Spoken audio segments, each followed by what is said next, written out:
Patuloy ang pagtaas ng presyo ng bigas sa ilang pamilyan sa bansa kaya ang Senado mag-iimbestiga na raw lalo pat isa sa mga itunuturong dahilan ng price hike ay ang hoarding daw o pagtatago ng mga bigas.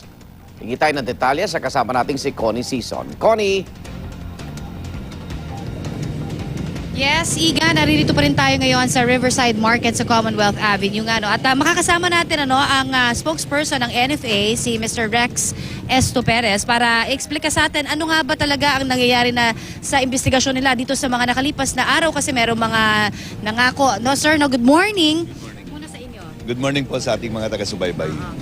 Sabi kasi 'di ba itong mga nakalipas na araw, merong sinasabi nila na may mga nagbibigay daw kayo ng libreng bigas tapos hindi naman totoo. Ano ho ang nangyari sa investigasyon natin dyan? Kinordinate na po ni Secretary Al.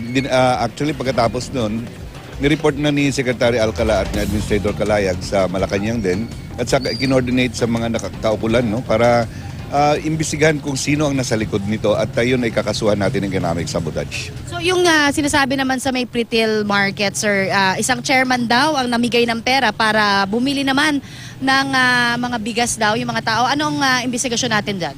Yun po ay ginagawa natin ng kaukulang mga ebidensya. No? Mahirap din naman mambintang. Kahit dito sa may Commonwealth Market natin, ang nangyari po ay may pera na binibigay. No? Yung iba hindi nabigyan ng pera, kaya nagalit. No?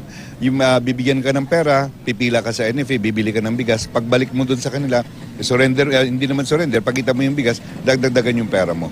So ito hong mga lingaw-ngaw tungkol sa rice shortage, no, sa hoarding, lahat ng ito, pakibigyan ho ng malinaw na eksplanasyon muli yung mga kababayan po natin na hanggang ngayon nangangamba pa rin dahil dito sa mga balitang ganito. Yung mga ginagawa nilang ito para mag-create ng sitwasyon na mayroong rice shortage. No? Pero yung bigas natin ay sapat kung nakikita natin sa ating mga merkado. Sapat po yung bigas natin. Yung pagtaas ng presyo ay natural po yan dahil sa 10 months po tayo. At yung mga pumapasok ng bagong bigas ngayon, medyo mataas pa yung presyo ng palay. No? Yung atin pong inventaryo sa National Food Authority ay sapat. Dito pa lang sa Metro Manila natin may 2 million. Ang sagot nila, bakit hindi nyo nilalabas lahat yan? Hindi po pwede natin ilabas. We don't want to compete with the private sector. Tayo po ay pang-stabilize po lamang. Yung sinasabi na po nila na yung mga alingaw-ngaw na dapat yung importasyon, dapat yung, sino ba may gusto may mag-import, no?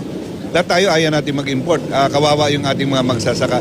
Lahat pong yan ay kinukontra ng ating mga kasama, ng mga kritiko para mag-create ng sitwasyon na may shortage.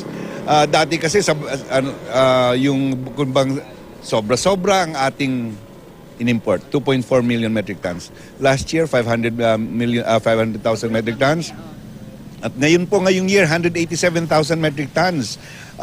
Yun ay pababa yung ating importasyon. Sapat po ang bigas natin. Yun nga lang, hindi sobra-sobra tulad ng mga dating mga panahon. No? Dahil ito naman, palagi natin pinaghuhandaan naman to sa pamahalaan po. Alright, maraming salamat. Of course, marami pa kaming mga katanungan. So, kukunin ko sa inyo yung ibang detalye para ma-report ko naman ulit sa ating mga kababayan maya lamang. Maraming salamat po sa inyo, Mr. Rex Esto Perez. Siya naman po ang NFA spokesperson. Balik muna sa inyo dyan. Salamat, Connie.